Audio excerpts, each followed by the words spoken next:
I'm going to be honest with you, you have a big nose, so you need big hair to outbalance your big nose, not short and bald with a big nose. Yearning for women in this day and age.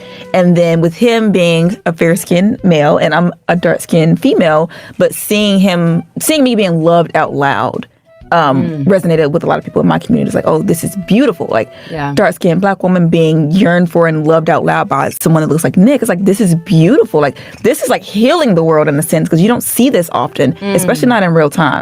Are you playing? You're playing. You're playing. It's just another day in the world of futurism, and the internet is shocked again. But let's see why. So it's series of clips of women reacting, be it questions or answers around this. It's a dialogue around what dating is like for not just fussy girlies, but fussy girlies with nose, okay? And there's just a lineup of questions, both offensive ones and the ones that are just out of plain curiosity. Who knows? And there's someone who has had a personal experience to share, comes in, then they are trying to educate each other based off who has had it the roughest, first of all, and how they can all shed light on the entire issue. So they either make reference to the confident, self-aware women or the ignorant and insecure ones. Have you ever been with a Black woman before? I have. You have? I have. Why is that a red flag? Kind of giving jungle fever. Depending on which one feels the most cringe. You have to be playing. You're playing. And based off of who had it the roughest alone, people usually share their vulnerable experiences when they feel like the dating market is still not favorable to wider-nosed women, especially the ones who choose natural hair, despite the fact that there's still like hundreds of videos on this particular issue. In this case though, this Black woman is seen smiling sheepishly over what looks like a backhanded compliment from the guy she is supposedly dating, the most triggering part being that it's coming from a white guy. When I met you, I really thought for the first time ever, wow, I didn't know Black girls could be pretty like that. Okay, so it seems like the video was taken down.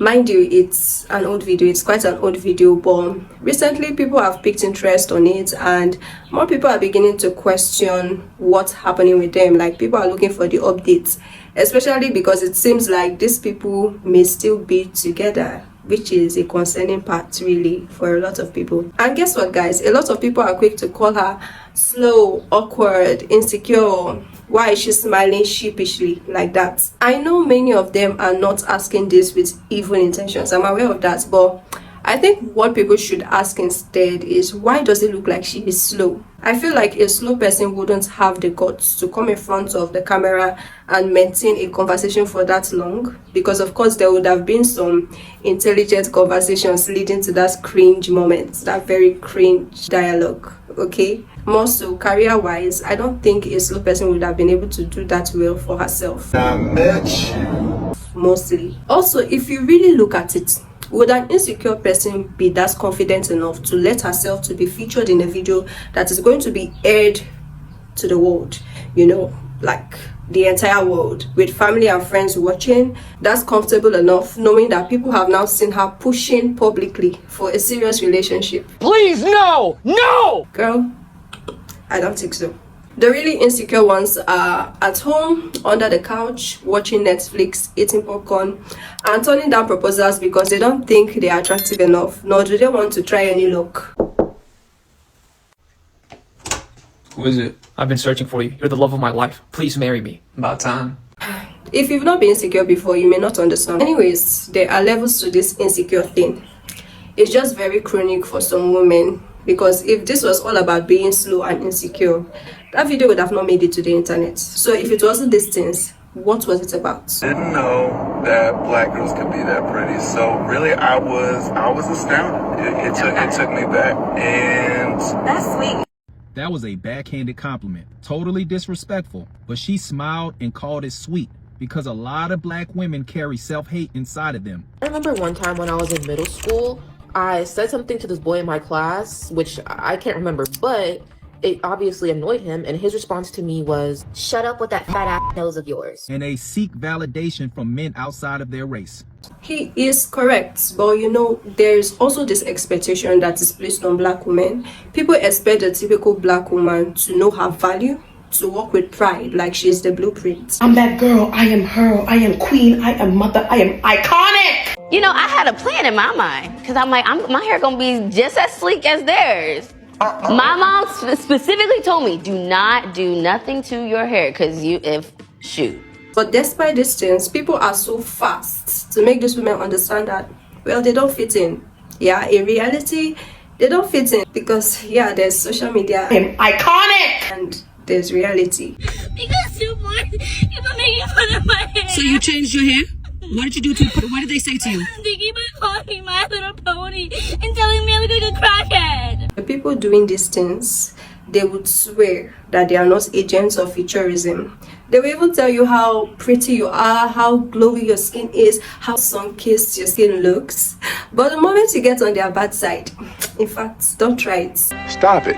They will wash you down. They will strip you. I'm going to be honest with you. You have a big nose, so you need big hair to outbalance your big nose, not short and bald with a big nose. So let me share something, because see, the Aquarian in me wanted to ignore you altogether because who are you? But I'm going to make this very short and sweet. I grew up feeling very insecure about my nose due to a young man, well, I would say a little boy, making fun of my nose. And because I allowed his insecurity about what was going on with his face resonate with me, I ended up having this insecurity for a very long time. And then I realized one day, I've never had a problem with attracting people. I've never had a problem with being told, oh, you're such a pretty little girl, or you're beautiful, or anything like that. So is my nose really the problem, or is it the fact that I allowed someone to project their insecurity onto me and then made their insecurity my insecurity? And I realized that, yeah, that's what happened. I allowed how someone felt about themselves to become my issue. And then I ended up having 3 little girls who all have some type of variation of my nose. And I had to say to myself, I really got to learn how to love myself if I want to teach these young women to be secure in themselves so that they can love themselves. You get what I'm saying? So I say all of that to say this. I'm pretty sure I pretty much said it. Your insecurity about whatever's going on with your face is the reason why you made this comment. You want to project whatever it is that you're not liking onto me because you feel as though I should not like something about my face. And unfortunately, here on this account, we love ourselves as a collective and we appreciate our natural selves here on this account.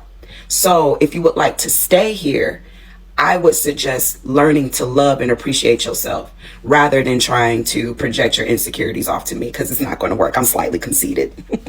Okay, so this is how to date specifically for the ugly girls. The first area where you messed up at is where you let other people convince you that you were ugly. That's where you lost me. Can't lie, you lost me. If people don't think you're it, if people don't think you're cute, they don't like you, they don't like what you look like, they don't have to be here. You literally don't have to come in contact with them. You literally don't have to come in contact with them. You're too focused on the rejection that you might encounter, or you're too focused on the potential rejection that you're imagining in your mind, and you're so worried about whose type you're not and the beauty standards you don't fit, you overlook the men who do like you. Like the men who like you. There will be people out there for you. You are a 10 to somebody. You're gorgeous to somebody. And if somebody doesn't like what you look like, they can move that around. You don't have to be in contact with them. You don't. Choose to date people who want you. Choose to date people who like you. There's somebody for everybody. Come on. For my ugly / conventionally unattractive girls, I have a question. How do you find the confidence to keep being yourself and keep being you, day to day, despite everything you see in the media and like around you in life in general? I feel like my self-confidence, especially since I've moved here, keeps wavering. Some days I'm like, oh, I like myself. But then other days I'm like, oh, I don't really like the way I look. And I'm getting very tired of this. I'm getting tired of the way my brain is trying to make me feel. I turn 25 next month. 25 years is too many years to feel this way about myself. I feel like I've had enough. And whilst I feel like I don't care about what people, you know, perceive me or what they think of me. I feel like it's me, myself, and how I see my reflection that's just been affecting me. And I've been doing things to change that, but I feel like I can be doing a lot more.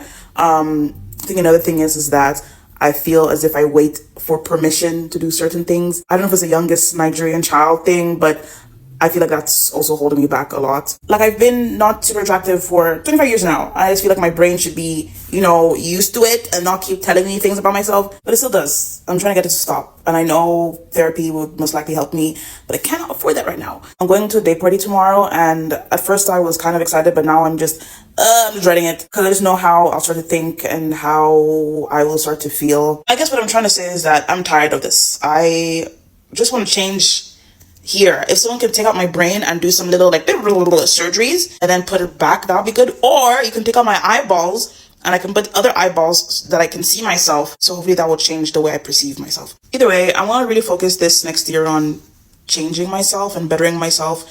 I don't know if I should document that. And also, before anyone comments, oh, but you're not, you don't look, this video is not for that. When she said 25 years is way too many years to feel this way, I felt that in my bones. Like, if at this stage we still have the tendency to be this insecure in ourselves, then the younger generation should be worried. Gen Alpha, brace for impact, guys. Brace for impact. Just kidding. For the women enabling this disrespect, I know sometimes to the rest of us it hurts that these women are walking the same face of the earth that you are walking. But if you try to bring it home, these women have been groomed. There's the grooming factor, there's the background they grew up in. It all makes sense. When you think about this women mindset, this background issue, it all makes sense. And she's not the only one, it's not only her. I mean, there was that girl that roasted and eliminated herself. Have you ever been with a black woman? Kind of giving jungle fever. And even your Olandra, yeah, your Love Island Olandra said this. Dark-skinned black woman being yearned for and loved out loud by someone that looks like Nick. It's like, this is beautiful. Like, so notice how when a wide-nosed girl talks and her voice turns out to be high-pitched, people act shocked. I don't think I'm the only one that has noticed it, because I'm not even talking about race. You literally get comments like, wow, I didn't expect your voice to sound like that. You have the voice of an angel. How many of you know that that's a backhanded compliment sometimes, depending on the context, yeah? Which means they were expecting a bass voice, a baritone voice. Wake up with that man's morning voice. Because, yeah, wider nose equals masculine. And when the girl has a small pointy nose and her voice turns out to be, you know, husky and bass-like, you get the same similar shocked reaction, just in a different format. Futurism has got us pointing out these specific small, minute features that we usually won't give much thought to when we look at a person for the first time. Behaviors like this should be considered rude and off-putting. But then again, when I remember what era we are in, I can't help but sigh. At least many discussions online have been able to shed more light on the reality of dating for dark-skinned, you know, fussy hair, wider-nosed girls, what it's like, what they're facing. So maybe if you are in a similar situation, struggling with similar insecurities, maybe this should help you know that you are not alone. It's still very much an issue that needs to be discussed, and not just discussed, but solved. And the starting point of breakthrough is by first redefining how you see yourself. You are first human before anything else, created in the image of God. You are uniquely you, and you are a million other things before the color of your skin or the texture of your hair. So I just hope this video was able to speak to you in some way. Also, if you haven't subscribed yet, make sure you subscribe. Also, like this video and share to someone. And of course, we can continue the discussion in the comments down below. Do have a lovely day. See you soon. Bye. You know, like you will, she said, girl, you will not look the same when you get back in this car. But let me tell you, I went to school, I was laughing with my friends, got a cup of water. Like a couple minutes go by, I'm talking to my friend on the swings, and they're like, what's wrong with your hair? I'm like, what? It's like, what's wrong with your hair? I'm like, what are you talking about? You're like, I did what you did. I did what you did. Did you go look in the mirror and see your hair? Yes, I did. And what did you think? I remember going through this so many emotions. I felt embarrassed. I felt confused because I was like, why isn't my hair doing what theirs is doing? I cried of embarrassment in the bathroom of my public school. You know, it's funny because we I was laughing out of identification because obviously I have my story like that. Right. You have your story like that. But it's those moments when you had the realization and that the embarrassment is us seeing ourselves in the mirror of somebody else's idea of us. That's right. And how that matches up. Those are tough moments in our lives. Right, for sure. So you spent the whole day poofed out? Right. My mom told me not to touch it. And yeah, I'm gonna get in trouble. So I get in the car. She didn't get mad. She definitely didn't get mad. She just explained what my hair does.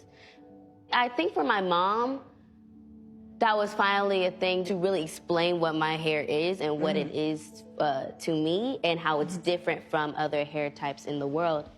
And just the people that I go to school with versus my own identification of myself and the idea of what my hair is.